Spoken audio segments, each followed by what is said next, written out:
이렇게 놓고 보니까 나 말을 되게 못하는 것 같네. It started like a raindrop, raindrop. 여러분 안녕하세요. 센입니다. 오늘 이렇게 좀 색다른 목소리와 카메라 구도로 여러분들을 만나게 된 이유는 제가 오늘 여러분들께 제목에서 보셨던 것처럼 좀 아나운서처럼 말을 하는 방법, 말을 잘하는 방법, 제가 500만 원가량을 스피치 학원, 아나운서 학원에 투자를 하면서 배웠던 것들에 대해서 여러분들께 공유를 드리려고 하는데요. 제가 물론 이제 학원을 다니기 전까지는 되게 횡설수설 많이 하고 말을 조리 있게 잘하는 편은 아니었어요. 주저리 얘기를 하고 지금도 그런 습관이 좀 남아있긴 한데 그걸 좀 어떻게 극복을 했는지, 그리고 제가 발음이 막 그렇게 좋진 않았어요. 저는 좀 웅얼웅얼 말을 하는 사람이었는데 이걸 어떻게 고쳤는지, 그리고 제가 신뢰감을 주는 그런 이미지나 톤, 그 말을 하는 방법을 어떻게 바꿨는지를 오늘 말씀을 드리려고 합니다. 지금 제가 출근 전이라서 약 30분 정도가 있으니 빠르게 진행을 해보도록 하겠습니다. 방송기자로 1년 넘게 이제 일을 하고 있으면서 사람들한테 좀 신뢰감 있는 이미지, 목소리 톤, 이제 말하는 방식, 그런 아우라, 이런 스킬들을 이제 회사를 다니면서 조금씩 이제 배우게 됐어요. 선배들이나 뭐 부장들의 모습을 보기도 했고, 아니면은 높은 뭐 대표분들이나 이런 분들을 보면서 저 사람은 어떤 식으로 저렇게 톤을 내는 거고, 이런 것들도 유심히 보게 됐었어요. 그래서 그런 것들을 기반으로 여러분들께 설명을 드리도록 하겠습니다. 제가 본가에 가서 학원에서 받은 교재나 이렇게 좀 제가 피드백 받았던 것들을 기반으로 이렇게 좀 작성을 해왔어요. 저는 파워 J이기 때문이죠. 그래서 하나도 빠뜨리지 않고 여러분들께 설명을 드리기 위해 이렇게 준비를 했습니다. 서론이 너무 길어요. 제가 기술적인 부분이랑 말 내용적인 측면, 요 두 가지로 나눠서 설명을 드리려고 하는데요. 기술적인 측면에서 첫 번째는 아이 컨택과 미소입니다. 아이 컨택과 미소는 교재 첫 장에 나와요. 그러니까 가장 학원에 가서 먼저 배우는 거라는 얘기겠죠. 상대방의 눈을 쳐다보지 않으면 집중이 당연히 흐려질 수밖에 없어요. 제가 이렇게 얘기하면 여러분들은 제 말에 집중이 되세요? 저 사람 뭐 하는 거야? 이런 생각이 들지 않으시겠나요? 그래서 눈을 바라보는 연습을 진짜 많이 하셔야 합니다. 그리고 좀 눈을 못 보겠다 하면은 이제 코 정도로 보면 되지 않을까요? 제가 지금 렌즈를 바라보고 있는 게 아니라 렌즈 살짝 위쪽을 바라보고 있는데 그래도 여러분들과 눈을 맞추고 있다라는 그 느낌을 받으시지 않나요? 제가 정확히 눈을 쳐다보지 않아도 그 근방 어딘가를 쳐다보면 뭐 눈을 보는 것 같은 느낌은 들 수 있습니다. 네, 미소의 경우에는 저는 좀 자연스럽게 웃는 거를 잘 못했어요. 지금은 그래도 훈련이 많이 돼서 되는 편인데 웃을 때 좀 어색한 웃음을 지을 경우가 많았어요. 다녔던 스피치 선생님 과외를 할 때 매일매일 내가 웃는 모습을 사진을 찍어서 보내라 라는 과제를 진행을 했었어요. 그래서 이렇게 하면은 눈을 더 웃어라 이런 피드백을 주시기도 하고, 그래서 지금은 웃는 것 자체가 굉장히 자연스러워졌습니다. 제가 초반과 후반을 이제 나눠서 보여드리면 확실히 웃는 그 느낌이 되게 달라지지 않았나요? 훨씬 자연스럽게 웃을 수가 있게 됐어요. 이 웃는 것도 사실 연습이 진짜 많이 필요하기 때문에 이렇게 어색하게라도 눈을 접고 입을 움직이는 그런 사진들을 좀 많이 찍어보시는 걸 추천을 드립니다. 그래서 이런 미소랑 아이 컨택 같이 좀 외적인 인상적인 측면을 개선하는 방법은 내 모습을 최대한 많이 촬영을 하는 거예요. 동영상이라든지 사진으로 셀카로 그냥 찍고 또 찍고 또 찍고 뭐가 문제인지 뭐가 어색한지를 객관적으로 볼 줄 알아야 합니다. 내가 뭔가 어색하다고 해서 사진을 안 찍고 영상을 안 찍다 보면 그냥 그 제자리 걸음을 할 뿐이에요. 이걸 좀 더 어떻게 개선을 해 나가야 될지 친구들이나 가족한테도 보여주면서 엄마 내 웃는 거 어때? 예뻐 이런 말 말고 좀 더 자연스럽게 웃었으면 좋겠다. 뭔가 얼굴에 근육이 눈이랑 입만 웃는 것 같다. 뭐 이런 피드백을 받으면 쿵쿵 고쳐 나가면 되고. 그렇지 않습니까? 그리고 두 번째는 이중모음 발음을 잘하면 그것만으로도 말을 잘해 보이는, 그리고 상대방이 내 말에 조금 더 집중할 수 있게 만들 수 있는 방법이라고 배웠습니다. 내가 사과를 먹었는데 이렇게 얘기하는 거랑 내가 사과를 먹었는데 이렇게 얘기하는 거는 좀 다르죠? 전달력이 좋진 않지 않나요? 이중모음만 발음을 잘해도 이 단어가 잘 들립니다. 그래서 저는 이 이중모음 발음을 잘하는 걸 가장 빠르게 고친 게 말을 천천히 하는 거였어요. 제가 말을 진짜 빠르게 하거든요. 제가 전에 이제 겟레드 위드미나 아니면 Q&A 영상 같은 거 보시면 제가 말이 진짜 빨라요. 제가 마음이 급하고 성격이 급하다 보니까 말이 정말 빠른데 지금은 이제 좀 발음을 하는 게 좀 많이 고쳐져서 빨리 말을 해도 정확하게 그 단어들을 발음을 할 수 있지만 그 전에는 발음이 고쳐지지 않은 상태에서 계속 빨리 말을 하니까 말을 하는 데서 전달력이 풍부하지 않았습니다. 그래서 이중모음을 확실히 고치고 그 다음에 말을 빨리 하는 걸 추천을 드립니다. 그러니까 말하는 속도를 일단 먼저 늦추기. 그리고 이게 단순히 느릿느릿하게 하라는 게 아니라 좀 말을 꾹꾹 눌러서 하는 거예요. 핵심적으로 얘기하고 싶은 거를 좀 꾹꾹 눌러서 얘기를 하는 건데요. 아까 이제 말씀드렸던 것처럼 내가 사과를 먹었는데 이렇게 얘기하는 거랑 내가 사과를 먹었는데 이렇게 좀 사과를 먹었는데 는데와 사과를 이런 조사들은 중요하지 않고 사과와 먹었다 요 단어들이 중요한 거잖아요. 그래서 이 단어들을 꾹꾹 눌러서 얘기를 하는 겁니다. 야, 너 정유정 장편소설 읽어봤어? 너 정유정 장편소설 읽어봤어? 정유정과 장편소설 읽어.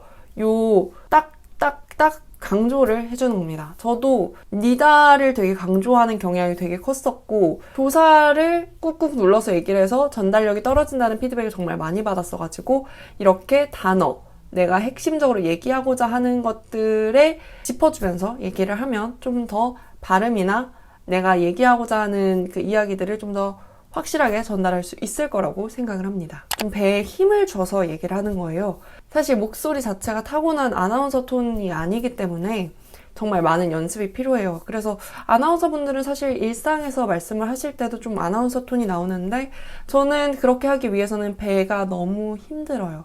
제가 복근이 있음에도 불구하고 그게 잘 안 되는데 그래도 배에 이렇게 힘을 줘서 얘기를 하면 조금 다르죠. 제가 배에 힘을 하나도 안 주고 얘기하면 이런 식으로 얘기를 하게 되거든요. 근데 배에 힘을 줘서 얘기를 하면 이렇게 울림이 달라집니다. 저도 당연히 평소에 친구들이랑 얘기할 때는 그냥 말을 잘하는 방법. 근데 그랬어? 어떻게? 이렇게 얘기를 하지. 그랬어? 어떻게? 이렇게 얘기를 하진 않아요. 근데 이제 전달력이 확실히 있어야 하는 상황이고 면접 같은 시츄에이션의 경우에는 저는 이 물이 지금 5분의 2 정도 찼다고 생각합니다. 이렇게 얘기하는 거랑 저는 이 물이 5분의 2 정도가 찼다고 생각합니다. 이렇게 얘기하는 거랑은 내가 자신감이 있어 보이는 게 확실히 다르죠. 물 얘기하니까 한 모금만. 말끝을 흐리지 않는 거예요.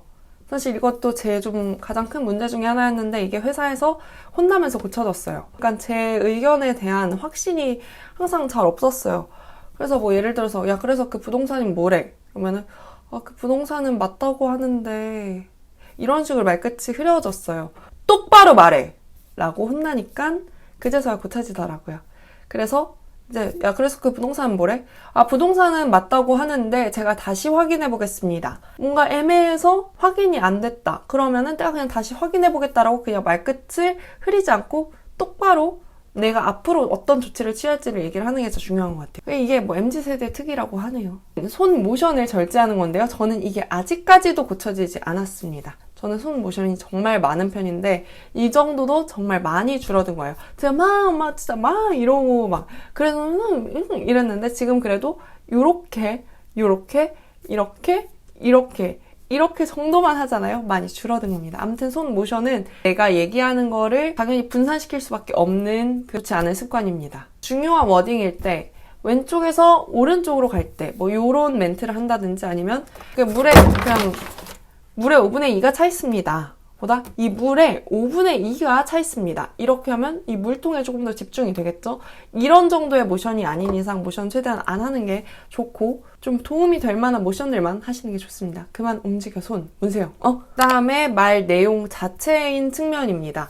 앞에서는 좀 기술적인 측면이고 이 말 내용 자체에서는 어떻게 변화를 주면 좀 더 풍부하게 매력적인 사람처럼 얘기를 할 수 있을지 아니면 면접에서 좀 더 똑똑해 보일 수 있는지를 말씀을 드릴게요. 네, 첫 번째는 한 줄평 그리고 주제를 정하는 건데요. 이거는 내가 이제 말을 하다가 산으로 가는 걸 좀 방지를 해주는 겁니다. 저도 말하다가 산으로 가는 경향이 되게 짙은 스타일인데 제가 이렇게 첫 번째, 두 번째 하면서 주제를 딱딱 말씀을 드리니까 그래도 이해하기가 훨씬 쉽지 않나요? 이 한 줄평과 주제를 정하는 게 내 이야기의 방향을 딱 정해줘서 이게 산으로 가지 않게 도와주는 장치입니다. 두 번째는 에피소드나 비유, 예시 이런 것들을 들어서 내 주제와 이 한 줄 평을 좀 뒷받침해 주는 겁니다. 예시는 사실 말을 잘한다라는 말을 듣기 가장 쉬운 방법인데요. 내가 어떤 얘기를 할 때 그 얘기가 가장 설득력 있으려면 그 사람이 공감을 하고 이해를 할 수 있어야 되는데 그게 가장 쉬운 방법이 비유와 에피소드입니다. 제가 아까 말씀드렸던 이런 꾹꾹 눌러서 얘기하기 이렇게 얘기하면 어떤 말인지 이해가 안 되잖아요. 근데 제가 예를 들어 볼게요. 하면서 사과를 어떻게 얘기를 했는지를 이제 여러분들께 말씀을 드리니까 조금 더 이해가 잘 되지 않았나요? 뭐 이런 식으로 예시와 에피소드를 들어서 설명을 하는 겁니다.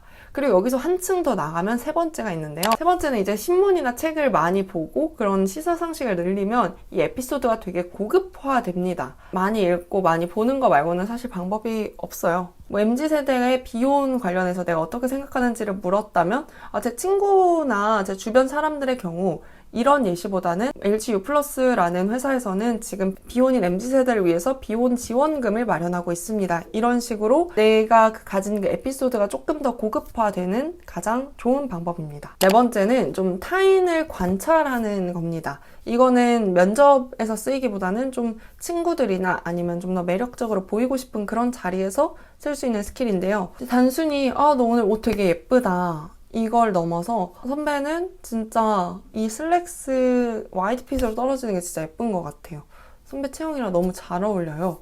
이런 식으로 좀 더 디테일하게 칭찬을 하면 저는 되게 부담스러울 것 같은데 얘가 나를 관찰을 하고 있구나 라고 생각을 해서 되게 매력적인 사람처럼 보일 수 있고 그 칭찬이 되게 기억에 남을 것 같아요.